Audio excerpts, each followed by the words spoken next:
Okay. The stream is live. There we go. We are live. Hello, and welcome to anyone watching. I'm here with Pixie. Pixie, do you want to just tell people a little bit about yourself? Because this is the first time you've been on my channel. Hello, I'm Pixie. You may know me from the chat from Hannah's live streams and from the Discord. If you're in Hannah's Discord, I talk a lot there. Maybe some might say too much. I don't know. I'm not gonna stop. Not me. I am Pixie with pens all over the internet. Where I am, I'm not on every website, but where I am, I'm Pixie with pens. Primarily YouTube, Instagram, TikTok, and also Tumblr. Again, I've returned to Tumblr, like a sailor who's been away from home for many years, finally reaching their home port. Yeah, I love a bit of Tumblr. I really enjoy being on Tumblr. But I remember when I was doing my dissertation, we were talking about different types of blogs. And I had said to my lecturer that Tumblr is a really interesting form of blog because it really specializes in short form content. But it is like people will log their love of like fandoms or their lives or their aesthetic or whatever it is. So it does still count as a blog. And he's like, oh, I need to check it out. And then he was like, Hannah, why did you send me to just a porn site? And I was like, because if that's what's coming up on yours, that's on you, my guy. That's the algorithm. That's not on me. There isn't even like a proper algorithm for many years, at least. There wasn't on Tumblr. So if you find porn on Tumblr, you have sought it out. I'm sorry, but you told on yourself. Yeah. And I was like, not only that, you've told on yourself at possibly the worst time. Because why would you? Anyway, that's not why we're here. We're here to talk about Silver Nitrate, which is the second book in our Gothicalong. I have not rated it yet. There's a couple of chapters that I want to go back and reread, but also I think this discussion will help me decide where it's going to live rating-wise. I will say that this is the Evernight exclusive edition, so it's very pretty, and I do adore this. This is a vibe. That's so pretty. Isn't it so pretty? So I was a little disappointed that I know I didn't love this. So that's a little disappointing. But like even like the end papers as well, which that is sexy. Right. That is attractive. So it's very nice. I will be keeping it regardless because I think I need it for my collection regardless. Of course. But I will say that this is by no means my favorite. And I was really worried when we started with Daughter of Dr. Moreau that it was like palatable for people, but they didn't love it. I much preferred it to this. And I have reasons as to why I think that is. But I think the discussion today is going to help me decide what rating I give it. What rating did you give it, Pixie? I gave it 3 stars. Mm-hmm. It was good. But it wasn't as good as I know she can be. And like that is, I think, the main thing with all my criticisms that I will get into later, that they bug me, especially because I have read other works by her and I feel that she can do better. Mm-hmm. Mm-hmm. So it's like I'm not mad, I'm disappointed. Yes, that is very much the vibe that I have with it as well. So I'm going to start with non-spoiler discussions. Yes, I think it's really interesting to me. My main issue, what I think it boils down to, is split into 2 things. One, marketing. The fact that it was marketed as a horror, like gothic horror, and at most it's a slightly sinister dark academia. And even then it's at a push. And my other issue is the fact that it's set in the 90s. I don't know what it is about Silvia Moreno Garcia's writing, because I've really struggled to read certain dark things before as well, which is why I'm really nervous for that one, which is another one set in like the 80s, 90s. I don't know if I like her modern historical stuff as much as I like her classically traditional historical Gothic. Because I started with Mexican Gothic, then I read Beautiful Ones, and then Daughter of Dr. Moreau. They are all very classically historical. And even though the times aren't specific, they have this kind of like historical mystique that is added by the fact that you don't know what time it is, but it's definitely like you've got the aristocracy and you've got this and the other. Whereas in this, they're talking on the phone and they're driving cars. And I was just like, it just took me I just didn't like it. I just didn't like how modern it felt. But obviously, it needed to be modern for the main plot to happen. I get that. I just feel like I mentally could not get past that. That's interesting. I actually kind of liked it, especially that it's the 90s and it's like cassette tapes Mm-hmm. And VHS tapes Mm-hmm. and these like old pre-digital film technology. Yeah. I really enjoyed that. But I also didn't love certain dark things. That was also a 3-star for me. But I loved Mexican Gothic and I really liked Daughter of Dr. Moreau. So that makes me even more excited for Beautiful Ones. I'm going to I try to think you're wait gonna really until like Beautiful Ones. I think we you'll read really this like it. together, but I have had it for a while. That's fair. That's fair. Um, Yeah. So is there anything that, like, without like spoiling it, was there anything that you're like, this is a big overall gripe that you have? I don't know what doesn't count as spoilers. I'm really scared That's fair. to spoil it. But I will say I can say something in general about the writing style. I think that in this book in particular, she over explains things a little bit more than she needs to. And like on the one hand, that makes the book very easily readable and like very bingeable. Like once I gotten past the 30% mark and the plot like really got intense, I just kept reading really quickly because it was really engaging, and it was also very digestible because when things had happened, they were then explained to me explicitly. But I generally prefer to get to figure things out a little bit more on my own, or like for an author to trust me to like pick up the threads Yeah. and get what's happening. Yeah. I much prefer one where they give me clues that I can then read back and be like, oh, they gave it to me. It was right there the whole time. And I just either I didn't notice or I did notice, and I can put those pieces together myself, as opposed to, there's two kinds of mysteries that bother me. One's where they over explain stuff, which I think you're right, this did fall into that category quite a bit. And I think Georgia's right. The constant descriptive dialogue was boring. It got to the point where it's like, you're not giving me anything I haven't already got. And the other kind is the one where they explain it, but it's because it's all happened off page. And I felt like there were a few times where that happened in this one as well, where Montserrat worked something out before we were given the clues to it, or like was able to put two and two together and then explained how she worked it out afterwards. And it bothers me. It bothers me when they do that, because I think it's the author trying to be like, I'm so clever, I've written this really complicated mystery. And it's like, well, it's not complicated if you just don't give us the facts. Like, that just isn't how that works.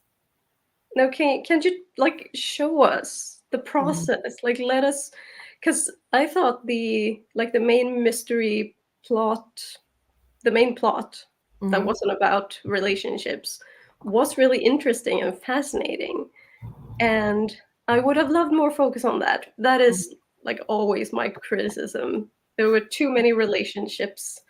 But I will say that Silvia Moreno Garcia writes characters really well. And so Sorry, I'm laughing because Zach couldn't work out when was a safe time to go. So then when he did go, he beelined. That really tickled me. Sorry, I was listening to you. So like the focus on relationship stuff could be bothering me more if she wasn't so good of a character writer. Like I did not enjoy Tristan as like a person, but I didn't mind his POV at all because he's like very well realized as a character. So like I understood him. I just didn't like love him. I didn't like him. I found him really infuriating. Now, I love an angry female protagonist, and I thought Momo was that. Like, she was that. She's angry for 1,000 different reasons. They're all completely valid. I was here for it. Tristan was just a soft boy, which is fine, but like, he was also a massive coward, and I felt like he was only really there to remind the audience to be scared. That it's like he's there, he's scared, so therefore we should be as well. Because when Montserrat was doing stuff, it was just kind of like, no, I've put these two pieces together and that's how this works. And I might put to spoiler discussion because I had a real issue with their relationship in general. Yeah, I was gonna say when we get into spoilers, I have some thoughts on their relationship. Should we just skip straight to spoilers then? Because I feel like 10 minutes of non-spoiler. We've done our best. Now it's spoiler time. Why? Like, it was so obvious that they were going to get together, and I was really rooting for Silvia to like subvert my expectation and have them not get together, especially because she made them both bisexual. And so like, I don't know, I just it's I mean, you said it was really obvious they were going to get together. Obvious where? Because they had no chemistry whatsoever. They were not like attracted to each other. Like there'd be a moment where Montserrat would be like, oh, you know, I look at him and I'm just like, we've been friends forever, blah, blah, blah. I'm like, yeah, just be friends then. That's fine. Like it doesn't need to be more complicated than that. And then he does something and she's mad at him in like a friend or sibling kind of way. And then suddenly it's like, yeah, I want to spend the rest of my life with you. You're the, and it's like, when? Like, when did that happen? Like, I didn't see it. And the thing is, I've got so many male friends. I'm like, I have relationships like that with them. Like, it's that kind of like there's a push and pull. There's no attraction. And I'm like, come on. So. Yeah, no, I agree with that. But the reason I say it's obvious is because I could tell from early on that that's what she intended to do. Even if I already hated it, and I hated it even more by the end. Like, because, you know, she talks about how, oh, she had a crush on him. And then it's like, oh, he doesn't like when she's in a relationship and isn't available to him, which, like, fucking asshole. There is literally a line. There is literally a line where he says he didn't want to have to share her attention with anybody. Yeah. It's like, that's not attraction. So toxic. Yeah, that's not okay. Like that was wild to me. And it's things like the fact that they could both continuously date other people. There's a bit also shortly after he says that he doesn't want to share her attention with anyone, where he talks about how he prefers her when she looks her plainest, when she hasn't got like makeup on and stuff. That's like the Momo for him, blah blah blah. And it's like, if you don't like her in all of her facets, then don't get together. And I also don't really buy that, like, the one scary moment they have, that's gonna like change his entire behavior. And like he's like, I can't live without you. And like he's been taking her for granted and treating her like shit for 20 years. Is one life or death experience gonna remove 20 years of a pattern? No, because he's already had one. Pattern. He's already had one. When he lost Karina, he nearly died too. So that would have happened already. Already. So Georgia has said, not gonna lie, I ended up giving this 2 stars. The only character I liked was Montserrat. Dialogue bugged me, hated the relationship with the two. Felt the scary thing just didn't lead anywhere. Yeah, I felt like we're gonna get into like the occult stuff and like the scary stuff in a minute. I felt like it was mildly sinister in like a dark academia kind of way, but it wasn't scary. Which for horror, I feel like is the bare minimum. The fact that she didn't slap him on the final page, I'd have slapped the nausea out of him. The only thing that I found funny in those like final pages is the fact that he's like, oh, I mean, we can wait another 20 years if you like, and then the first time we have sex, you'll have a heart attack or whatever. And it's like just like the banter between them, but I still didn't buy it as a romantic relationship. It just didn't do it for me. And I just feel like it wasn't necessary. I love that. Hello to Abby, who can't hear me. Yeah, no, he was a total asshole. And he was self-aware about it, but that does not make it any better, unfortunately. No, being self-aware is the bare minimum. Also, speaking of being self-aware, I have a very specific gripe that I realize might be me being very nitpicky. It is a specific phrase. You know how there's this, like, they let out a breath they didn't know they were holding? Yeah.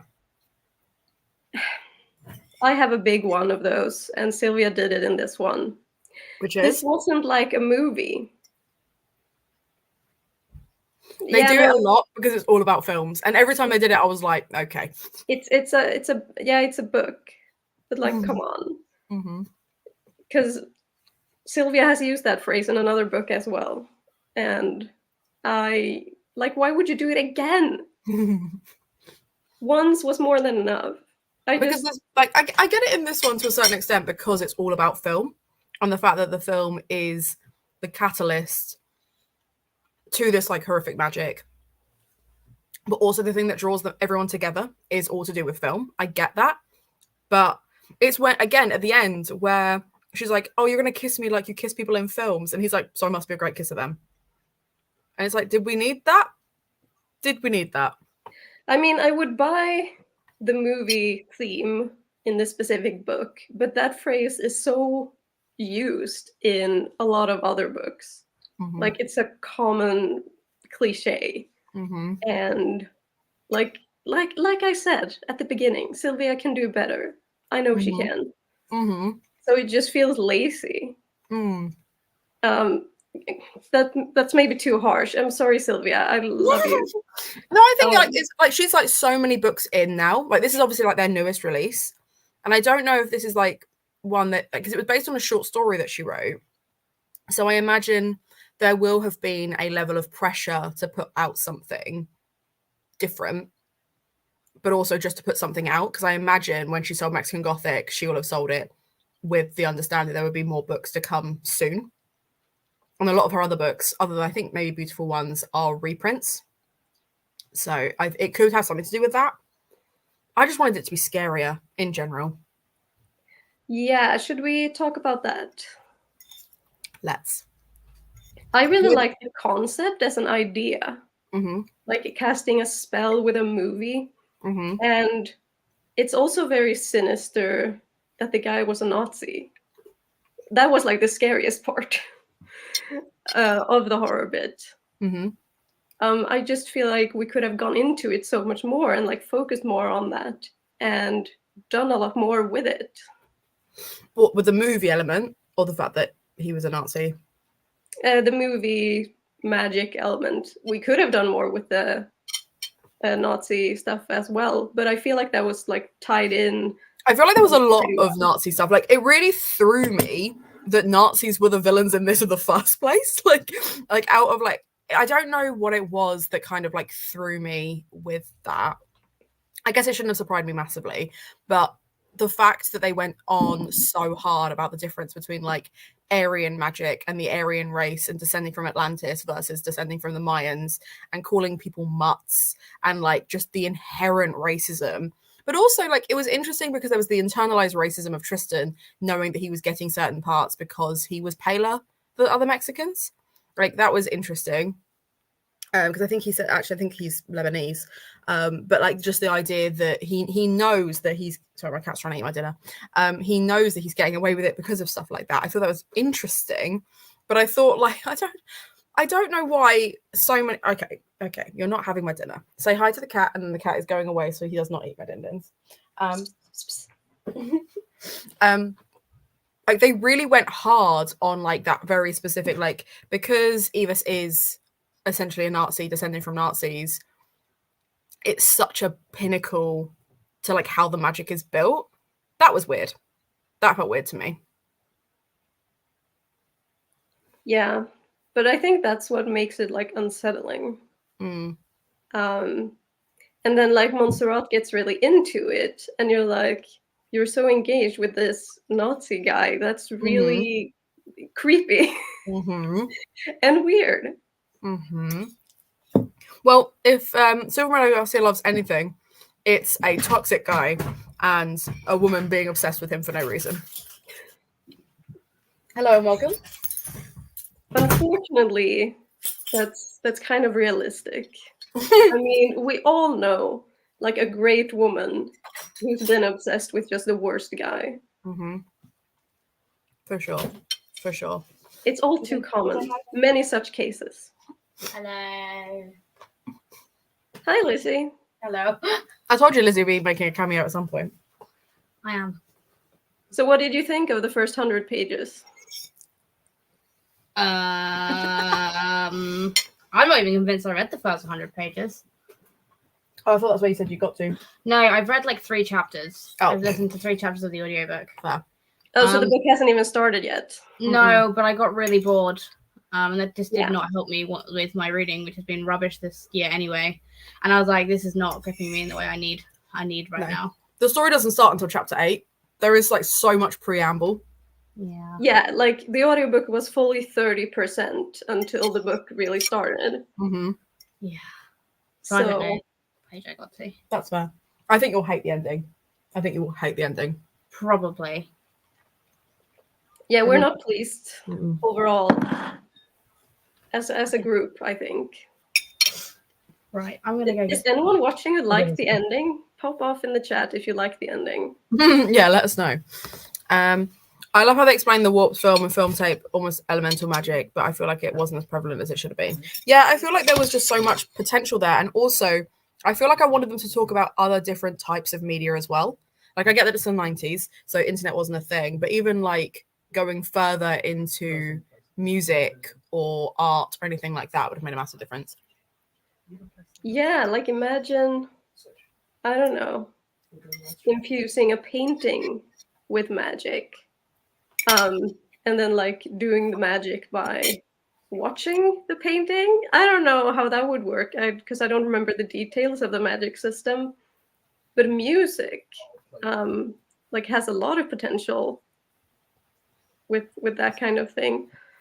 But we had to hear about Tristan's fucking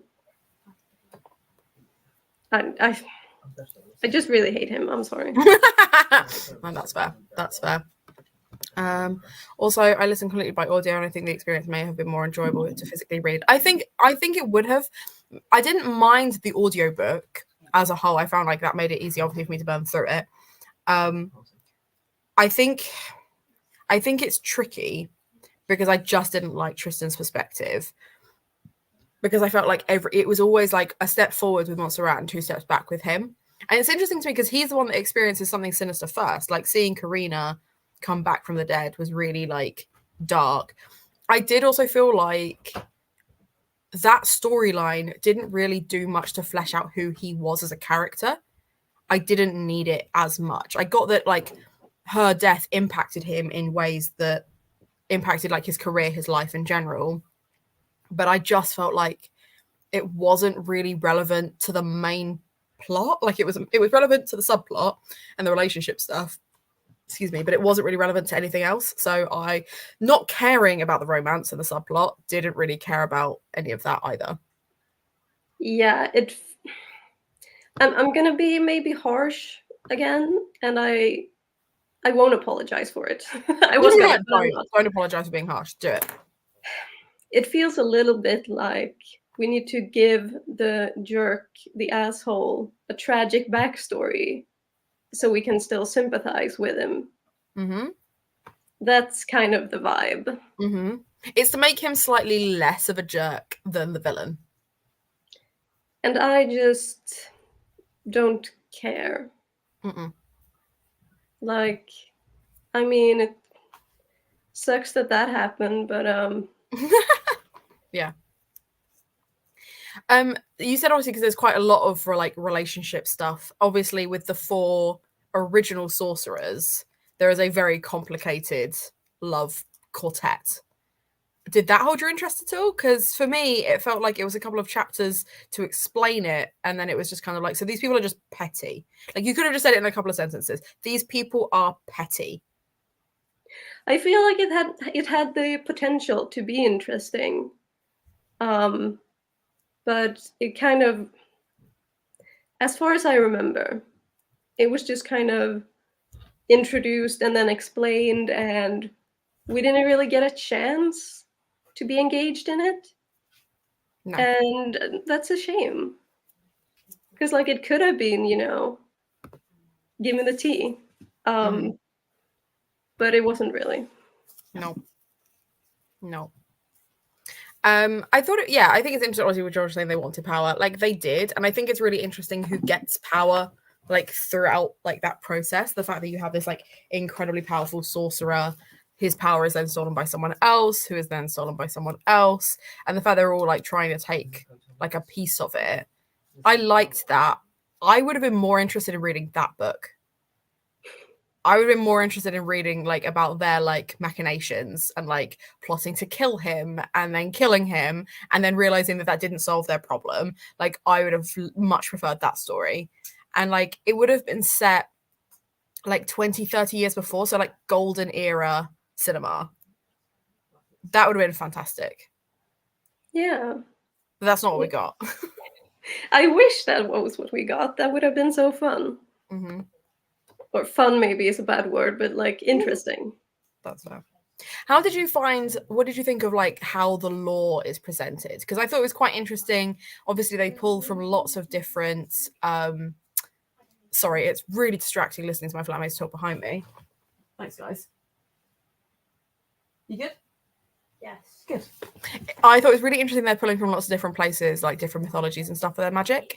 But I like the fact that with the runes and stuff, it feels very like, because it's so kind of like slap bang cross stitch of each of it new, does that make sense? I really heavily associate runes with like Viking runes, I guess, would be the term, like that we have here. Yeah. Where I live, or used to have. But I did really like that they could like make their own symbols, like it was the meaning you put into it that made the magic. So they had like their little doodle. Yeah, I like that like some of Montserrat's runes were in the language that her and Tristan made. And like this is the thing, is I liked their friendship. I liked the fact that they were able to banter with each other. I liked the fact they had that kind of relationship. I didn't need it to be romantic. And I would have preferred it if they had just stayed friends, because I would have believed those little moments where she's using their secret language together more. But I don't know if Silvia can write a book without romance. I don't know if she has it in her. I think she wants to write romance. I was gonna say, even like Daughter of Dr. Moreau, like as much as she subverts it at the end, there's still a romance there. Although having said that, I don't know, with Gods of Jade and Shadow, I've not read it yet. With it being YA and magic, maybe? Who knows? We'll find out this month. Soon. Who knows? Why wasn't there more of a focus on Alma, who somehow ends up stalling her aging and went around to her niece? I really liked that, but again, I feel like it was just told to us, explained, and then never brought up again. It would have been really interesting to learn more about that, because that is wild. Right? Was it something that she did by accident? Was it something she did on purpose? Like, did she steal his magic to intentionally do that? Because like, obviously with them cheating on each other, was that what fueled it? Was it like a woman scorned thing? Who knows? Again, feel like that would have been a more interesting book.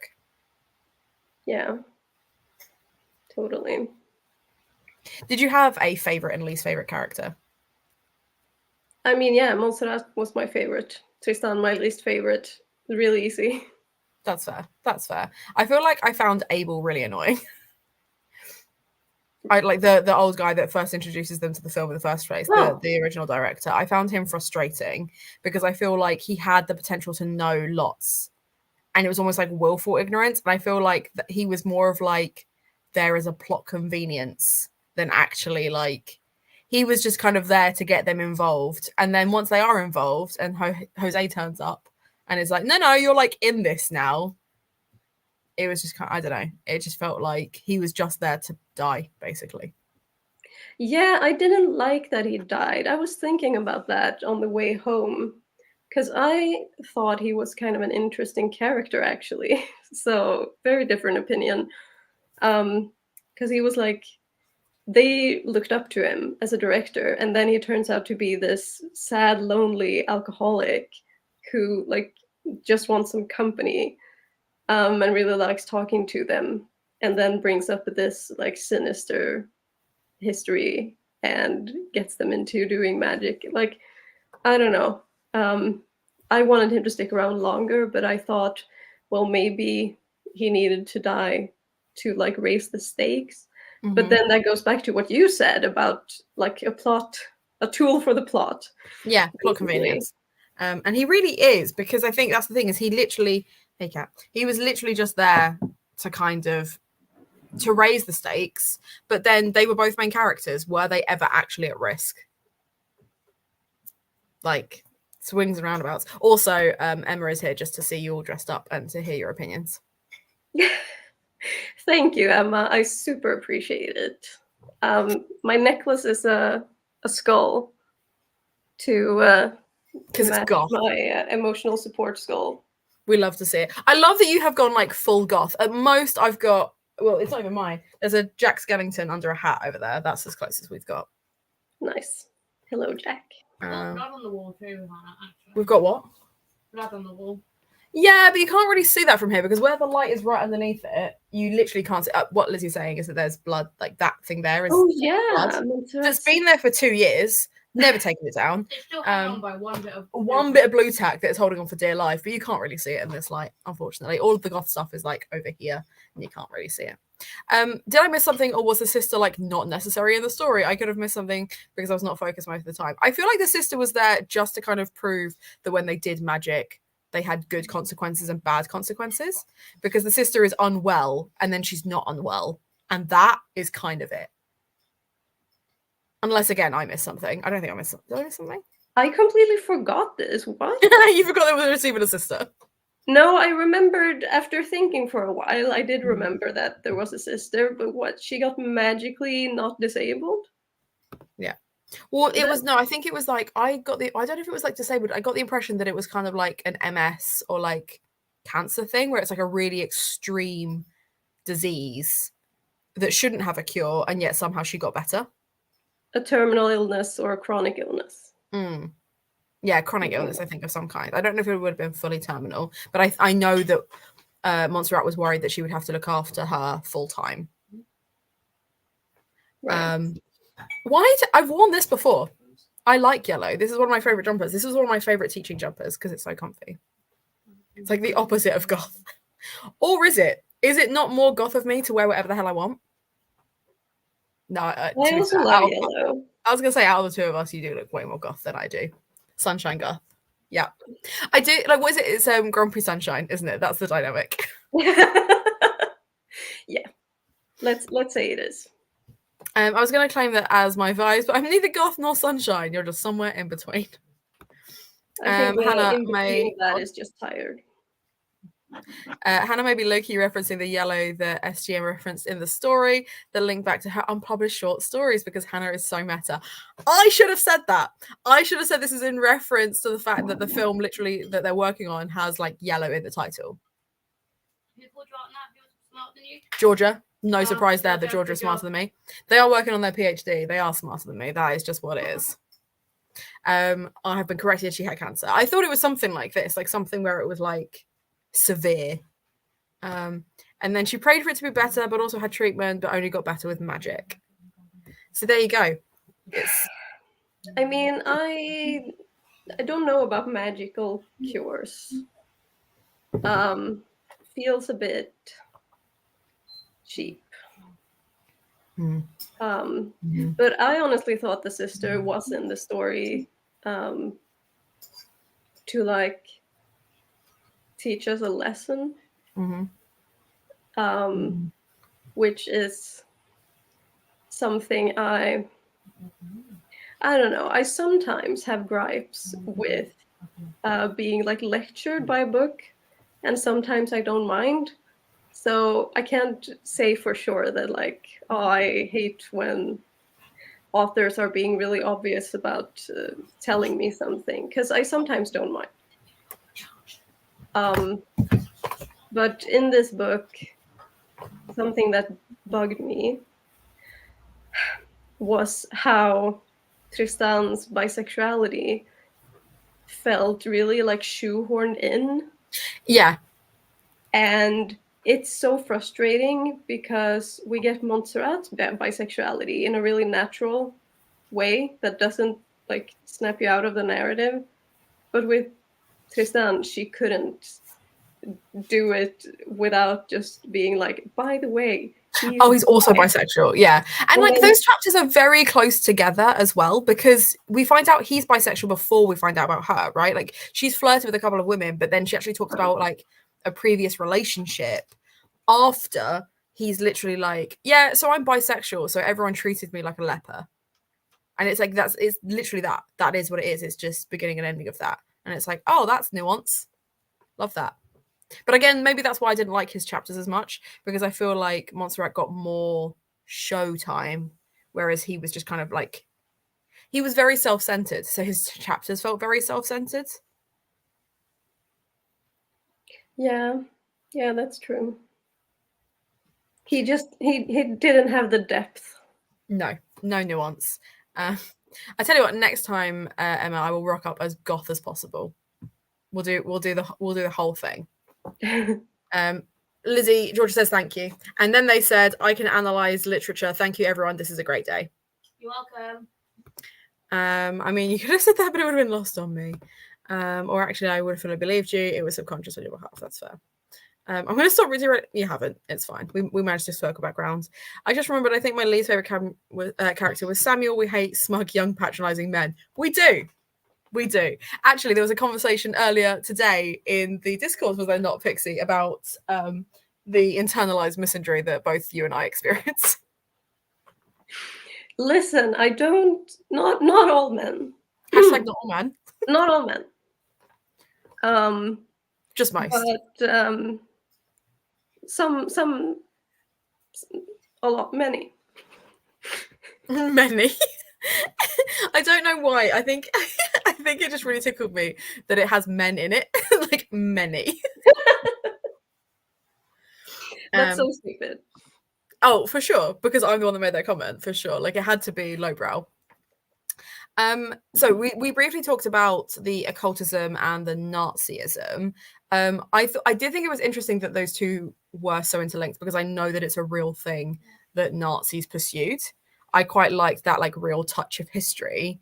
I just didn't need as much Nazism with my occultism. I think I wanted it. It felt dark academia-y in the fact they were like so deeply entrenched in studying the occult, but their motivations just no. I didn't enjoy it. And the fact that like Jose has like a whole conversation with Tristan about it, about talking about how like Ibis's closest friends were all of some kind of European descent and were trying to make themselves more European so they could be more Aryan. And like I was like, I hate all of that. I think you're supposed to, but I didn't enjoy it. I mean, that's part of the weirdness factor and the creepy stuff. And I don't know, I didn't hate it as much as you, I think. Because like it's meant to be uncomfortable, right? And it just, yeah, and it does feel uncomfortable. But I wish we would have gotten more resolution on that kind of thread, on that theme. Yeah. Because we didn't really get like a final battle with Nazism or like internalized racism. No. Or that kind of stuff. Like we defeat the bad guy and now everything's fine. Yeah, and I felt like it really was like that kind of like everything's good now, especially with like those last few pages being like, and now we can walk off into the sunset together. And it's like, was that the point? And like there's also like a whole bit about how this was their, like I think it says something along the lines of, this was their lives now. It wasn't about spells and hexes, it was just the romantic modernity or something. And I was just like, okay, I read this for spooks. Where's the spook? Yeah. I was a bit confused as I felt how the occult element seemed so undercover throughout, but could fill a hole towards the end somehow. Like, yeah. But to be fair, I do think that is pretty true to a lot of like Nazi supporter stuff. Like, I feel like people that still collect like Nazi memorabilia, for example, or like white supremacists that don't wear it as like a badge of honor but are white supremacists, I feel like that's pretty accurate with the fact that it could absolutely feel like a hole, but it's kept separate. to be fair, this was marketed as a thriller rather than a horror. You say that, but it's an Evernight exclusive. Their box is literally called a horror box. I believe, but from looking up what Silvia Moreno Garcia said on Goodreads, who left a review, he said it was a thriller, not a horror. I don't even think it's really a thriller. A thriller implies that there's something thrilling about it. There's some kind of like, I guess there is like a mystery to a certain extent, and I think there is tension, but it is way more of a gothic dark academia. Like, well, maybe that's just the bits that I engaged with. I think Montserrat studying the occult stuff, like picking apart the book and annotating it and really delving into the occult stuff, I found really, really interesting. And the rest of it was just kind of happening. Yeah, I wouldn't call it dark academia because it doesn't really engage with the institutions of learning in that type of way. I would call it an urban fantasy. You say that, but like at the end of the day, like Montserrat is institutionalized by the film industry. Like everything she has, she makes a comparison to that. Her studying this does borderline a kind of extreme academia. No, it's not set at like a college or university. I don't think every dark academia has to. I think there are ways of engaging with study that can feel completely vocational. And I think for her, the fact that it becomes obsessive is kind of what makes it that. Like, I don't think it necessarily, I think it leans more into the dark than the academic bit, but I do think there is something like, I mean, you will have experienced this anyway, when you start pulling at a thread of something you're interested in and you start reading more and more books on the thing that you're interested in. That is a form of academia, and it is because you will have been institutionalized to continue that research, even though it's just for fun, even though it's just because it's a thread that you're pulling. It doesn't necessarily mean that it's because you're in some kind of learning institution.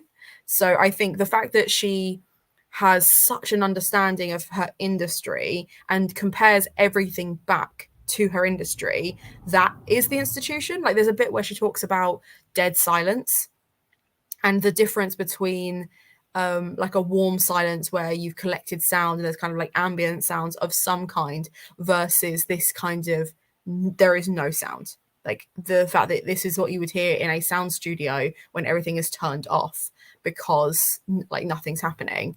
I thought that was really interesting. And when she referenced different techniques of splicing and understanding the nuance of how to do that, I was like, this is studied. This is, for her, this goes beyond just a career and is, yeah, for her, almost academic. It's the idea that she has studied this to the nth degree kind of thing.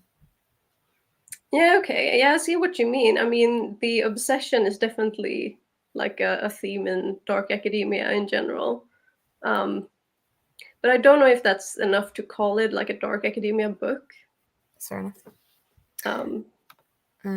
Yeah, there is a tattoo or it's very hidden. That's true. Also, Emma, just got a question. You said you're really enjoying Lizzie's hybrid contributions, and then also I read the comment and then just turn around to respond. Can you hear Lizzie? Like when Lizzie answers, let me know. Dark media studies academia. Yeah, that's exactly what it is. I think it might also tie with colonialism and how Nazism and white supremacy directly affected the global South. I think with Silvia Moreno Garcia, there has not been a single book that hasn't touched on colonialism in some way. And I would not be surprised if that's just simply because she is a woman of color and it's very prevalent in her ancestry that is a thing and something to be wary of. And therefore, for her, it is going to be in every story. And I kind of love that. I kind of love the fact that she can tell that tale and ask those questions in such a variety of ways. Also, yes, Lizzie, when you answer, they can hear you, just so you know. I must always be involved, even when I haven't read the book. To be fair, I told everyone that you were joining us. I know. You could still join with regards to any of it. So. Then I failed, so that's on me. No, literally no one's calling it a failure but you. Okay. Yeah, get it together, Lizzie. There you go, Lizzie, you've been told. To bring it back to to SMG, I really, generally speaking, appreciate when she brings up colonialism in her books, because those parts never feel like shoehorned or over-explained. They're really naturally part of the story. And I can't really talk about this because it's a different book and we haven't read it yet. But in Certain Dark Things, there's a parallel between the vampire mythology she's building in it and the real world history of Spain's colonization of Mexico and Latin America, South America, that I just really loved because it was so smoothly incorporated. And if I hadn't known that history bit myself, I would have completely missed it and just taken it as like interesting world building. So it works like on multiple levels, and that was really neat. Even if Certain Dark Things was my favorite book, I still appreciate her a lot as a writer. I feel like I've been ragging on her so much this stream. I think I'm not ragging on her. Like, her writing style to me is still it's still one of my favorites. She's still going to be an author by author. I just didn't rate this story for the reasons that I've already said. It's not that I won't recommend it to people. I feel like if anything, this would be a really interesting place for some people to start with Silvia Moreno Garcia, because I feel like especially people who aren't as familiar with Gothic as a genre, this is quite a great entry-level Gothic because it has all the tropes, but it has just enough to be familiar with that I'm not throwing you into a ghost story set in the 13th century. Like, I'm not expecting you to read 800 pages of Mysteries of Udolpho. You know, I feel like you can understand what Gothic is without being overwhelmed by it. And then there are elements that are thriller-like. There are elements that are dark academia-like. There are some horror elements. So for that reason, like, we can rag on it all we like. At the end of the day, we still love her. We still love her writing, so that's fine. And she's not going to see it anyway, so it doesn't matter.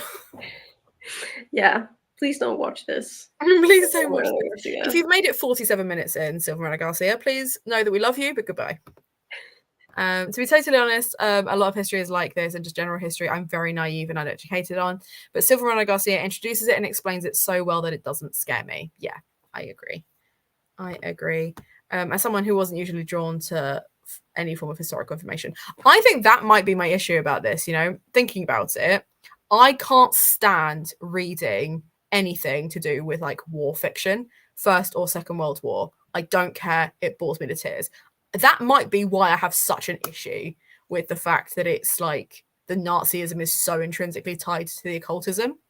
I feel like if it had just been like some subsect cult type thing, I'd have vibed with it way more than it's like, oh, because they're Nazis. Like, to me, I'm just like, I just don't care. That's just not an era of history that I even remotely care about. That's fair. I don't know.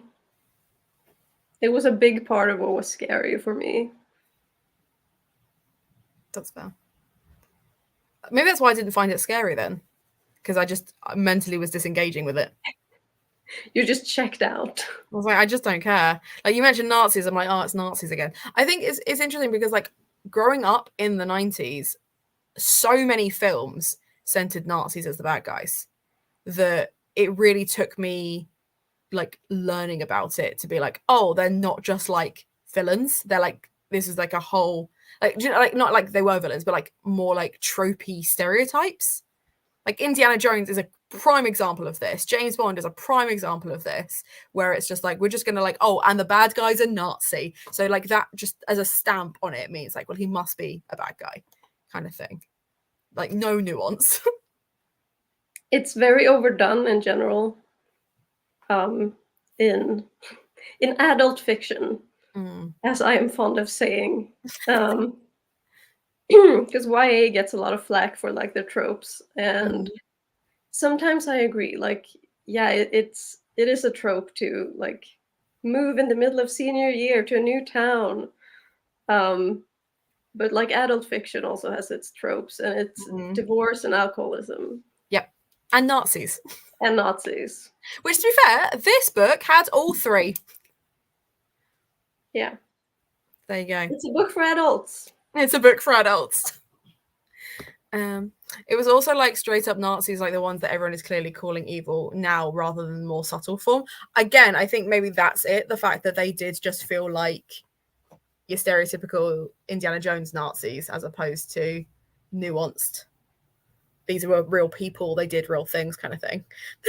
The trifecta. We love to see it. Have I missed anything? Is there anything else that you think we should discuss with regards to this? I think it's tricky because there weren't many things that I liked about it, but I feel like I've kind of already covered those. And then the things I didn't like about it, that's it. That's all I've got to say about it. Didn't like that kind of thing. I just looked over my notes again, and I think I feel like I've said all the important bits.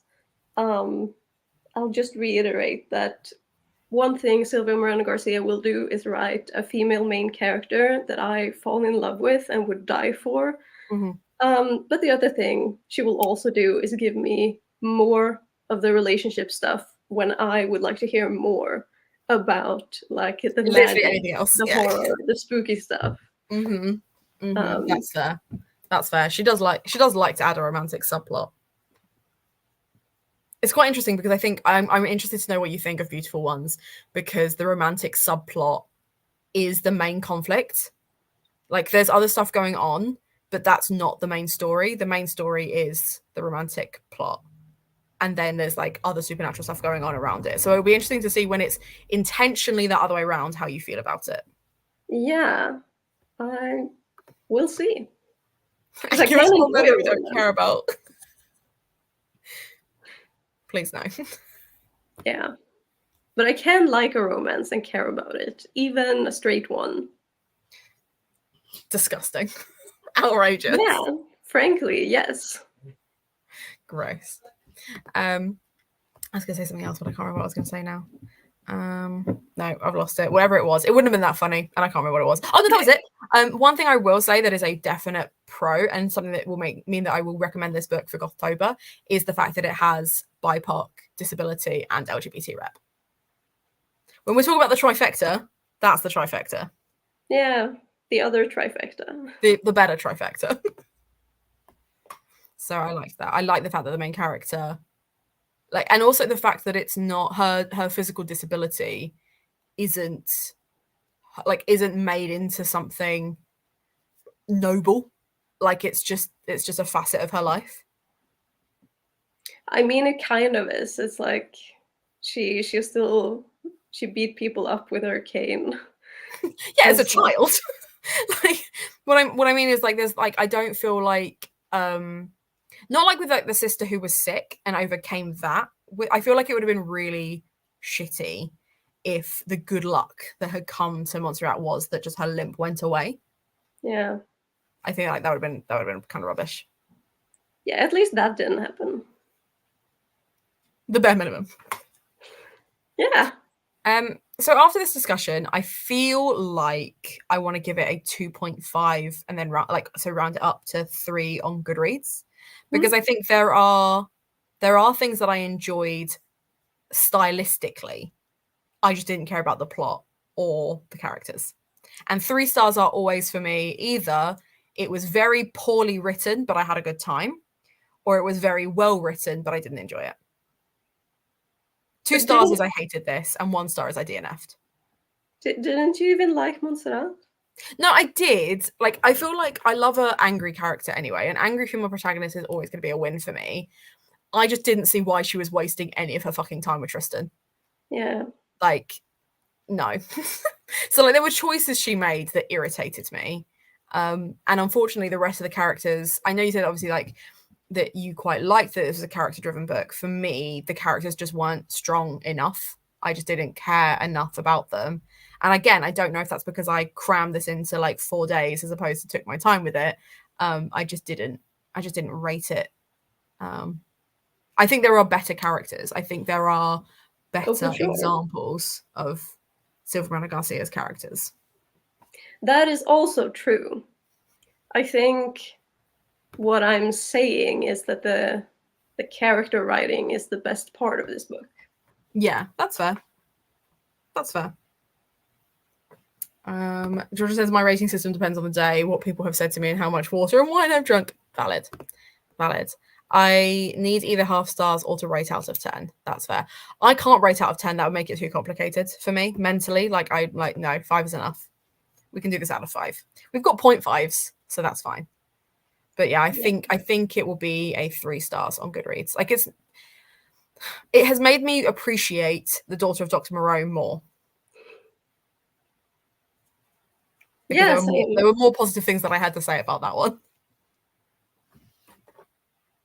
Yeah, me too. And there was more going on.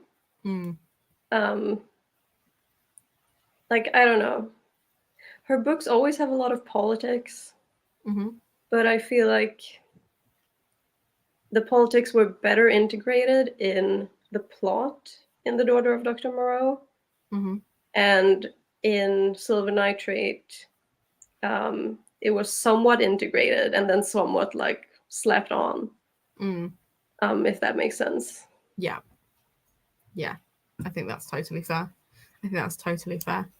So with Gods of Jade and Shadow, with it being a YA, do you think you're more or less likely to enjoy it? Have you read it before? I haven't, and I am very unsure. It's been a while since I read the summary, so I don't fully remember what it's about.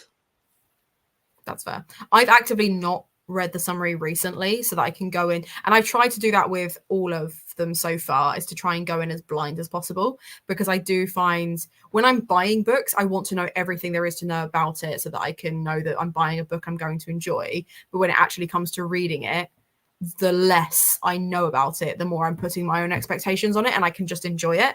So I have actively not read anything about it.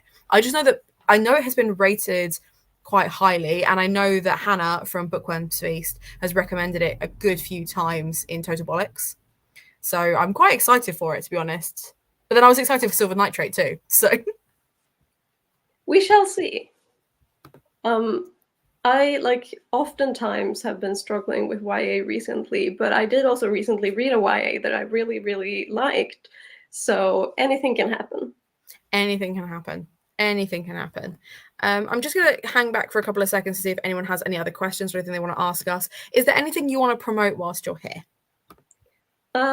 Check out my YouTube channel. Maybe you like it. Maybe you don't. If not, that's fine. But I think it's pretty fun. I think it's a good time. I loved your Gothtober vlogs, so I was very here for that. And I also really enjoyed your Do It For Her meme. I have saved that. That was my favorite thing.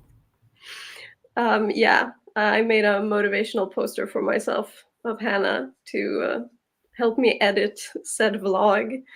Vlogs are hard to edit because there's so many different clips, and I speak badly, so I need to cut out a lot of silences. You do not speak badly. That is not true. Having literally sat on this live with you for an hour, that is not the case. Okay, thank you. I just want a 5-star before the end of the year. That's fair. What are you reading next, Georgia? Let me know. Maybe you'll like it, maybe you won't. That's fine. Isn't that such a mood though? Like, maybe you will, maybe you won't. Who knows? I was trying to be humble since I've been a huge bitch this entire time. You have not even been a little bit bitchy. What are you talking about? You have been nothing but decorum. Like you're a classy bitch if you're a bitch at all. You have not been a bitch. Saying I need a 5-star. We all needed a 5-star. We all needed our next read to be a 5-star. I really hope both of you get 5 stars. I don't actually know what I'm reading next. I'm really tempted to pick up another Holly Jackson because I really enjoyed A Good Girl's Guide to Murder. I might also pick up 3 Fires by Denise Mina. But also, I have, and I was saying this to Olivia the other day on their live stream, I have made a rod for my own back because for the last 3 years, the first book that I have read of the year has been a 5 stars. And the first year, it was just serendipitous. The second year, it was uncanny. The third year, well, now it's a pattern. Now I have to maintain it. So like this year, I'm nervous. I've got to pick a book that I think is a guaranteed 5 stars. I mean, and what's going to happen if it's not a 5-star? I'll cry. Okay. I won't. I'll get over myself, but like still, I want it to be a 5 stars. I want to continue this. I want to continue this trend. I hope it is a 5-star. I just wanted to know that you'll be okay. Yeah. I'm really glad you enjoyed this because that whole series is great.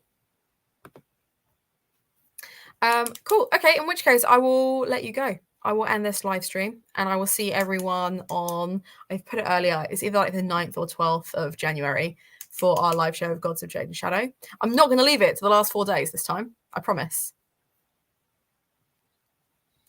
I love how like no one believes me. Thank you so much for having me. It was a delight to be here and get to chat shit for an hour. I loved having you. You've been great. Okay, I will click end now and see everyone very soon. Bye.